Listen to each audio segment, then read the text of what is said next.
Hey, hello guys, welcome back to our channel. This is the part 2. If you do not see the part 1, जहां पर हमने discuss किया है आपके जो भी लिमिटेशन है, एडवांटेज है, क्रोनोलॉजिकल ऑर्डर में हम आपको बता रहे हैं, ठीक है। जैसे कि अकाउंटिंग की हमने ऑब्जेक्टिव वगैरह है, ये सभी डिस्कस किए, डेफिनेशन है। उस वीडियो को जरूर देखना है, उसके बाद ही आप इस वीडियो पर आइएगा। नहीं आओगे तो आपको और ज्यादा तकलीफ होगी, ठीक है। क्लास 11 का ही सेशन है ये, और यहां पर हम बात करेंगे बेसिकली यूजर्स ऑफ अकाउंटिंग। एक छोटा सा टॉपिक है और 10 मिनट आपकी लग सकती है बस, ठीक है। तो क्या कह सकते हैं हम, नोटबुक ले, पेन ले, चलिए हमारे साथ राइट डाउन करने के लिए। तो उससे पहले आपको एक बेसिक इंफॉर्मेशन दे देते हैं कि आपका accounting is often called as language of business, कि किसी भी बिजनेस के लैंग्वेज को इंट्रो बता रहे हैं हम आपको, ठीक है। जो भी आपकी बिजनेस की लैंग्वेज है उसको शो करता है आपका अकाउंटिंग। ओहो, ठीक है। अब फटाफट से आपको ये बता दिया जाए कि इसमें यूजर्स को रिक्वायर्ड होगी कि क्या क्या फाइनेंशियल इंफॉर्मेशन हैं वो जानने के लिए, चाहे वो इंडिविजुअल है, आपका ऑर्गेनाइजेशन है, गवर्नमेंट है, उनको आपके एक कॉमन लैंग्वेज में पता होना चाहिए कि क्या आपकी फाइनेंशियल इंफॉर्मेशन है बेसिकली, ठीक है। अब हम कंसेप्ट पर बात करेंगे, तो उससे पहले आपको ये और पता होना चाहिए कि account as a source of information, आप बोल सकते हैं कि इसमें सर्विस एक्टिविटीज बेसिकली इन्वॉल्व होगी।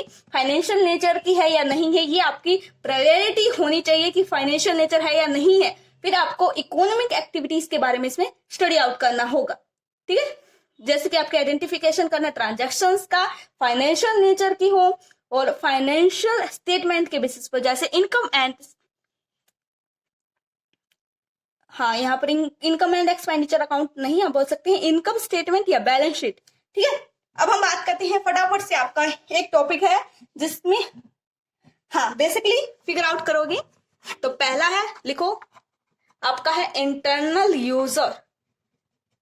इंटरनल यूजर है, ओहो। सेकंड पॉइंट है आपका एक्सटर्नल यूजर, ठीक है। अब है आपका इंटरनल और एक्सटर्नल यूजर। तो यहां पर आपके पॉइंट ही बता देते हैं, बुक में तो है ही, बुक में स्टडी करके आना वैसे आपको, ठीक है। इसके बाद भी करना है, करके तो आप नहीं आए होगे, इतना तो हमें पता है आप पर, लेकिन बता देते हैं इसमें क्या क्या है। आपके ओनर है, मैनेजमेंट है, पहले पॉइंट बता देते हैं क्या क्या है, फिर उसको इन डेप्थ डाइव करेंगे हम। चलो थर्ड पॉइंट की बात करते हैं गाइस, आपका एम्प्लॉय आप बोल सकते हैं यहां पर, और वर्कर, ठीक है। अब आपका एक्सटर्नल यूजर्स की बात करें, जहां पर आपका है banks and financial statement, institution आएगा, ठीक है। BFI शॉर्ट फॉर्म, BFI हम बोलते हैं इसको BFI वैसे रिमेम्बर करने के लिए, ठीक है। इन्वेस्टर्स आपके एंड पोटेंशियल इन्वेस्टर, फिर है क्रेडिटर जो भी हैं आपके, फिर है गवर्नमेंट एंड इट्स अथॉरिटी, फिर है आपका रिसर्चर्स, ठीक है, ये बोल सकते हैं, फिर आपके कंज्यूमर्स, फिर आपके पब्लिक, ठीक है। क्या ब्लर हो गया क्या वीडियो में, पता नहीं क्या हो गया अभी, ठीक है। हाँ चलो फटाफट से आपको ये बता दिया जाए कि क्या होते हैं बेसिकली। ओनर, ओनर पे आएंगे सबसे पहले। ओनर क्या है, जो आपके कैपिटल कंट्रीब्यूट करता है बिजनेस में, वो आपका बेसिकली ओनर है, ठीक है। जिसमें एक्सपोज टू मैक्सिमम रिस्क, और ये इंटरेस्टेड होगा आपके बिजनेस का जो भी प्रॉफिट अर्न होगा या लॉस होगा उसके बेसिस पर। फिर आप मैनेजमेंट की बात करते हैं, तो इसमें extensive use of accounting information के बारे में बात की गई है। डिटर्मिनेशन ऑफ सेलिंग प्राइस है, कॉस्ट कंट्रोल है, रिडक्शन है, या आपका इन्वेस्टमेंट है नए प्रोजेक्ट पर, या आपका मैनेजमेंट के में बेसिकली आप स्टडी करते हैं। फिर हम बात करते हैं एम्प्लॉय एंड वर्कर। इसके बारे में आपको पता होगा, लेकिन एक शॉर्ट वे में बता देते हैं क्या होता है। जो डायरेक्टली आपके लिंक्ड होंगे प्रॉफिट अर्न करने के लिए किसी भी एंटरप्राइज पर, या for example bonus at the year end, ठीक है, वो है आपका। और worker, bonus at year end आपका एम्प्लॉइज है। और वर्कर की बात करें जो फाइनेंशियल स्टेटमेंट्स में इंटरेस्टेड है, क्योंकि अगर फाइनेंशियल स्टेटमेंट्स को उसको पता होगा कि क्या है, प्रॉफिट है, लॉस है, तो उसी के बेसिस पर उनको क्या मिलेगी भाई, उनकी तनख्वाह मिलेगी, बोल सकते हैं, ठीक है। अब बात करते हैं बेओफाई की। फाइनेंशियल इंस्ट्रूमेंट्स हैं जहां पर आपको ये पता लगेगा कि प्रोवाइड लोन्स वगैरह करते हैं बिजनेस को या नहीं करेंगे, या रिकवरी कैसी है आपकी लोन एडवांटेजेस की। अब बात करते हैं इन्वेस्टर्स एंड पोटेंशियल इन्वेस्टर, यानी कि रिस्क एंड आल्सो इन्वेस्टर्स जो आपके डायरेक्ट कंट्रोल नहीं होंगे बिजनेस अफेयर्स में। क्रेडिटर की बात करते हैं, यानी कि जो आपकी सप्लाई गुड्स और सर्विसेज को करेगा, किसके बेसिस पर, बिफोर ग्रांटिंग क्रेडिट, यानी कि क्रेडिट बेसिस पर जो करेगा, ठीक है। Government and it's authority, government को भी पता होना जरूरी है कि आपकी जो फाइनेंशियल स्टेटमेंट्स है उसका क्या आउटकम निकल के आया है, उसी के बेसिस पर एक्साइज ड्यूटी होगी, वाट होगा, जीएसटी वगैरह लगाई जाएगी। रिसर्चर्स, उनको भी अपने बिजनेस के लिए में इंटरेस्टेड होगा ये जानने के लिए कि अकाउंटिंग इंफॉर्मेशन आपकी जो भी है उसमें रिसर्च वर्क कैसा हो रहा है। कस्टमर्स या कंज्यूमर आप बोलेंगे यहाँ पर कि जो आपकी एक कॉस्ट ऑफ प्रोडक्शन के बेसिस पर, यानी कि प्राइस रिड्यूस हो रहा है या नहीं हो रहा है किसी भी प्रोडक्ट का, उसके बारे में आपके कंज्यूमर्स के बारे में स्टडी होगी। फिर है पब्लिक। पब्लिक जो बेसिकली आपके फाइनेंशियल अकाउंटिंग में एक मेन रोल प्ले करे है, जो आपका यूजफुल है। Financial information, groups of decision making, एक मेन रोल प्ले करेगा आपका डिसीजन मेकिंग में, ठीक है। फटाफट से हम बता देते हैं कि आपको हु वांट अकाउंटिंग इंफॉर्मेशन, ये सभी चीजें हैं हमने आपको बताई। कॉम्पिटिटर जो आपके क्रेडिट पॉलिसीज वगैरह की बात करता है, फैसिलिटीज की। और पब्लिक है आपके बिजनेस में इन्वेस्ट नहीं करता है अमाउंट, और बिलीव करता है आपकी गुडविल पर, और इसी के बेसिस पर आपके प्रोडक्ट को बाय करता है, ठीक है। गवर्नमेंट है वो आपके फाइनेंशियल पोजीशन को जानना चाहती है। ये सभी चीजें हमने आपको बता दी है कि क्या क्या होते हैं। एक शॉर्ट वे में बताएं इनको याद रखने का तरीका। चलो पेज को टर्न करो, लिखो इन्वेस्टर्स, फिर आपके एम्प्लॉइज,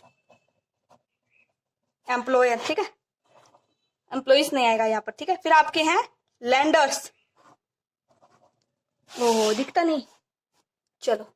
फिर आपके हैं सप्लायर, एम्प्लॉय आएगा वहां पर, ठीक है, कर देना। फिर है आपके सप्लायर। सप्लायर के बाद में आप यहां पर लिख सकते हैं कस्टमर्स, ठीक है, ये कस्टमर्स। फिर उसके बाद में 2 पॉइंट रह गया, उसको भी ऐसे ही कर दो। फिर है आपका गवर्नमेंट, गवर्नमेंट नहीं गवर्नमेंट। फिर है आपका पब्लिक, ठीक है। ये है short form for remembering this all things.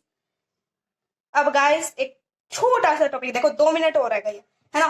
फटाफट से आपको बता देते क्या होता है। क्या है आपका टॉपिक,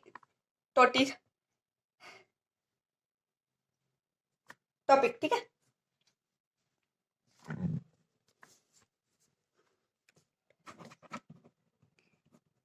क्वांटिटेटिव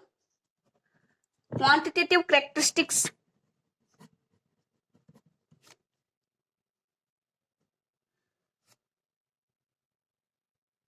ब्लर तो नहीं है ना, कैरेक्टरिस्टिक्स ऑफ अकाउंटिंग इंफॉर्मेशन, ठीक है। तो पहला है आपका रिलायबिलिटी, सेकंड है आपका रिलीवेंस, इंपॉर्टेंट टॉपिक है भाई, इसको स्पीड में नहीं पेल सकते आप। फिर है अंडरस्टैंडेबिलिटी, एंड फोर्थ है आपका पॉइंट कंपेरेबिलिटी, ठीक है, ये है। हो गया 10 मिनट, है ना, कोई बात। रिलायबिलिटी का मतलब ये है कि रिलायबल हो, आपकी इंफॉर्मेशन वेरीफाई कर सकते हैं आपके डॉक्यूमेंट से, और फ्री हो पर्सनल बायनेस, इसमें कोई भी पर्सनल बायनेस आपके इन्वॉल्व ना की जाए। एक सेकेंड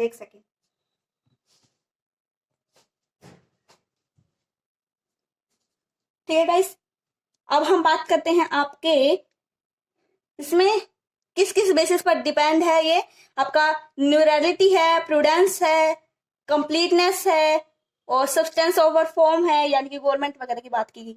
रिलीवेंस यानी कि रिलीवेंट हो इंफॉर्मेशन सारी की सारी, जो भी आपकी यानी कि इंफॉर्मेशन है वो स्टैट्यूटरी डिस्क्लोज हो, सारी की सारी इंफॉर्मेशन, ये आपकी रिलीवेंस। अंडरस्टैंड यानी कि इजिली अंडरस्टैंडेबल हो। फिर आपका कंपेरेबिलिटी, आप कंपेयर कर सके, किससे, क्या कंपेयर करना, कंपेयर क्या करना है, आपके यूजर्स जो है वो एबल होंगे कंपेयर करने के लिए एंटरप्राइज के एक पीरियड पर, किससे, आपके प्रीवियस पीरियड पर, जिसे आप कंपेयर करेंगे उसे इंट्रा फॉर्म कंपैरिजन भी बोल सकते हैं, और अदर फॉर्म से करेंगे तो उसे इंटर फॉर्म कंपैरिजन बोलेंगे, ठीक है। तो एक छोटा सा बना देते, टाइम तो हो ही गया आपका। यहां पर लिखेंगे रिलायबिलिटी, और यहां पर आपका बोलेंगे रिलीवेंस। रिलायबिलिटी और रिलीवेंस ये दोनों मिलकर यहां पर लिख सकते हैं, कैन प्रोड्यूस, फिर यूजफुल अकाउंटिंग इंफॉर्मेशन, स्पेस कम है, ठीक है। फिर यहां पर लिख सकते हैं which will be limited by, next page जल्दी से लो।